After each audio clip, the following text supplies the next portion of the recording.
নাটোর জেলায় প্রায় 4,75,447টি কোরবানির পশু প্রস্তুত করা হয়েছে। জেলার 6 উপজেলাতে ছোট বড় 21,370টি খামারে লালন পালন হচ্ছে এসব পশু, যা স্থানীয় চাহিদা মিটিয়ে 2,74,611টি পশু রাজধানীসহ দেশের বিভিন্ন স্থানে কোরবানি চাহিদা পূরণ করবে। কোনো প্রকার ইনজেকশন বা কৃত্রিম ওষুধ ব্যবহার না করে সম্পূর্ণ দেশীয় পদ্ধতিতে পালন করা হচ্ছে এসব পশু।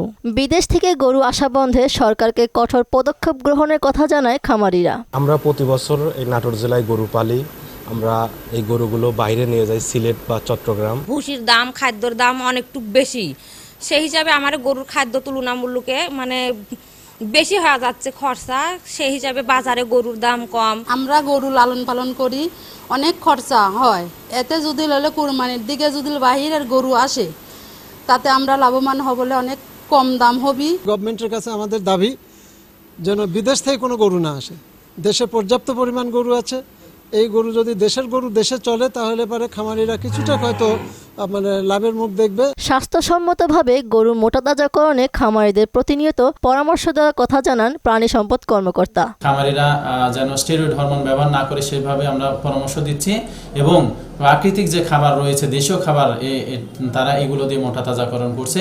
আশা করি আমাদের খামারিরা ভালো লাভবান হবে। কোরবানির জন্য প্রস্তুত নাটোরের সকল গবাদি পশু সুস্থ এবং স্বাস্থ্যসম্মত বলে দাবি সংশ্লিষ্টদের। মাহমুদা আক্তার, মোহনা সংবাদ।